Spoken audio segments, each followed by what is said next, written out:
In today's episode, we discuss why coaches give breathing patterns. It may not be the reason that you think. Let's find out.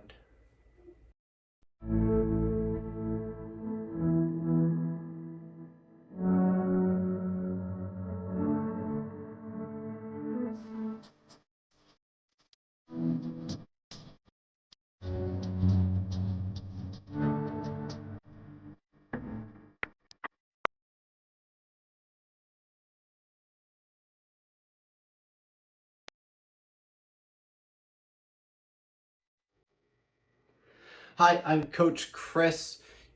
For those who do not know me, I am a coach of over 20 years experience and I run a program called Between the Laps. I was formerly a swimmer competing at age group levels all the way up into the national and international scenes, and I've coached swimmers from 4 years old all the way through Olympic athletes. In today's episode, I want to talk to you about why we do breathing patterns. Coaches are often doing this in swims. Maybe it's a couple of 200s of freestyle where they tell you the first 200 is going to be breathe every 3, then you're going to breathe every 5, then you're going to breathe every 7, and possibly, if your swimmers are strong enough, you'll do breathe every 9. This is usually held for older swimmers on the 9, but it may not be worth it for those younger swimmers. Now, here's the issue. When you're working on breathing pattern, you do run into the possibility of shallow water blackouts. With lungs not being developed, you could have a swimmer use too much energy and not get enough oxygen within their system, and it can cause them to actually block out. Bob Bowman, the former coach of the greatest Olympian, Michael Phelps, has talked about this significantly over the years. But you can still do breathing patterns in a way that is well thought out, and if you're careful in your execution by giving lots of rest and the appropriate amount of sort of momentum, then swimmers can do this properly. You can still do breathing patterns. But so why do we do breathing patterns? Are we using it to build lung capacity, to build up that conditioning? No, actually. The reason you do a breathing pattern is actually to build balance. You're looking to balance out a swimmer's stroke. Most swimmers will have their own unique breathing pattern, and this is usually what comes out during a race. Or if you're doing a long distance swim, that is a time that you're going to run into your patterns. You're just going to get into those habits. You're not going to think about every time that you breathe. You're going to think about just trying to have a good strong catch. Maybe you're thinking about having a solid 6-beat kick.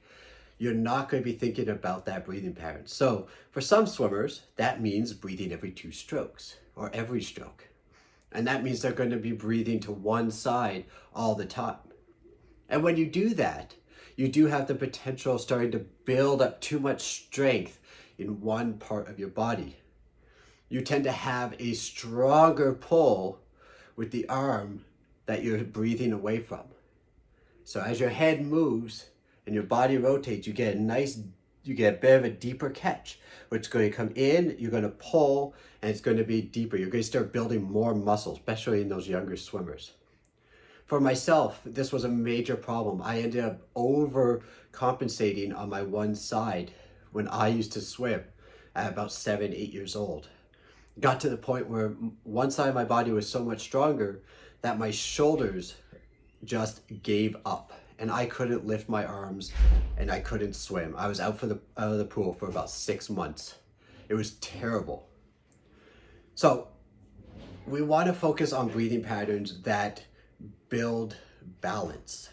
That is why we do this. So if you're breathing every 3 strokes, if you're forcing your swimmers to really think about breathing, you're going to be breathing every 3 strokes, every 5 strokes, every 7 strokes. And what that's going to do is it's going to cause them to alternate sides. They're going to be able to balance from left to right. This is why most coaches are actually giving the breathing patterns during your swim. And even for yourself, if you want to work on improving your technique, very simply work on breathing patterns. It's going to not only teach your body how to better control your breath, it's going to balance out your stroke so you get a nice even stroke. Maybe you're one of those swimmers, a lap swimmer, that kind of wiggles back and forth. By breathing to both sides, you're going to keep your core nice and tight, and it's going to be even. You're going to get a nice even pull from either side of your body. It's going to keep you in a straighter line, and you're going to be able to be more efficient because you're going to get a strong pull from each side of your body.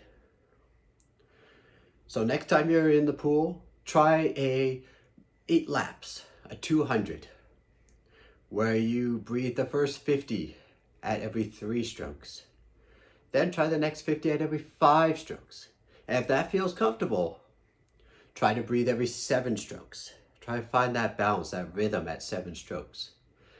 For those elite swimmers, for the more advanced swimmers, try the 9 strokes on that last 50. If not, if you're intermediate or a beginner swimmer, go back down to 5 strokes. Don't overwork it. Try to keep it nice and easy where you find that comfort level. Other ways that you can incorporate this into your training is by also adding a pull buoy.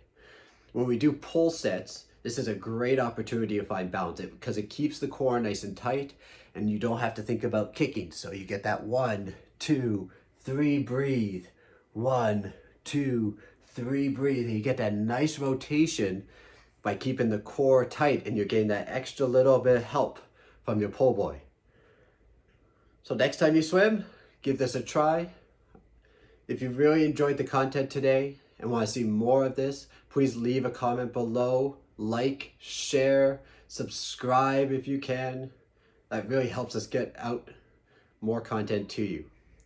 Also, we've just recently launched our ultimate guide to freestyle. You can check it out on Amazon. I'll put a link in the description below for you.